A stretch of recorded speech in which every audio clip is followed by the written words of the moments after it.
Сәлем достар, бүгін біз сіздермен бірге осындай картоппен бірге пісірілетін бурек дайындайтын боламыз.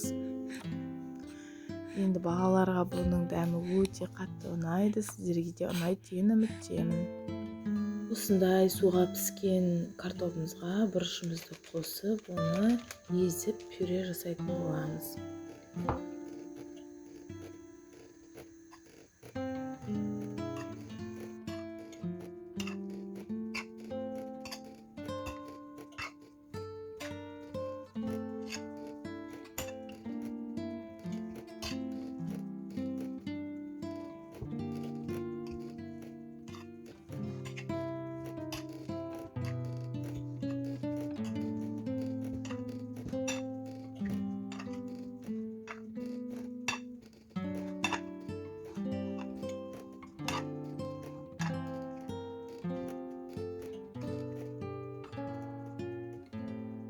Міне пюреміз дайын.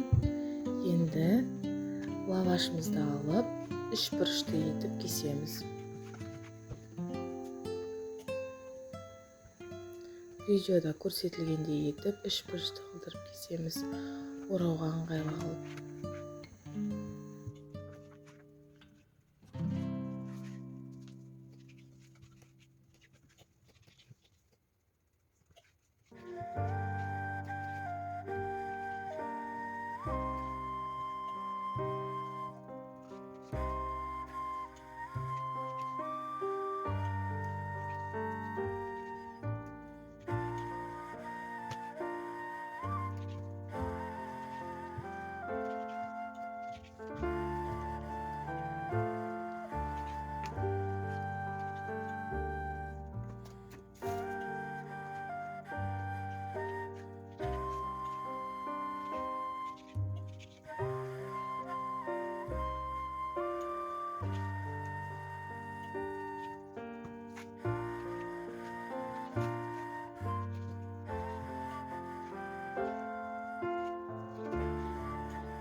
Осы дайындаған лаваштарымызды картопты саламыз да орап, жұмыртқа керек болады бізге, сол жабыстыруымызға жұмыртқа керек болады. Осылай ораймыз да, сосын жұмыртқаны жағып, осылай жабыстыратын боламыз.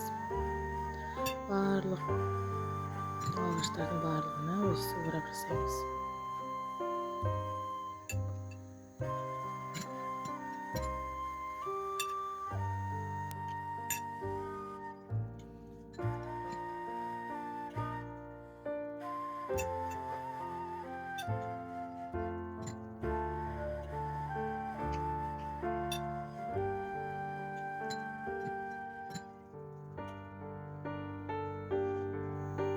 Осылай барлық лавашымыздан ішіне картопын салып, орап дайындадық. Енді бұны қызып тұрған майымызды қыздырып қоямыз. Сосын жұмыртқамызды, екі жұмыртқаны алып, дұрыстап араластырып аламыз да, содан кейін жаңағы дайындаған лавашымызды жұмыртқамызға қатырып, майға қуыратын боламыз.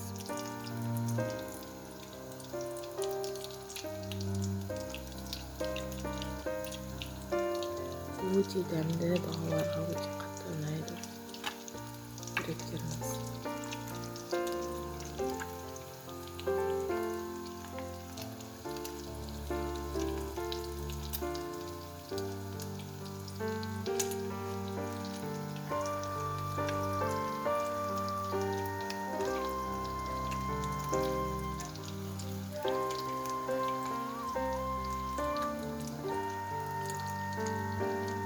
Қуырып аламыз.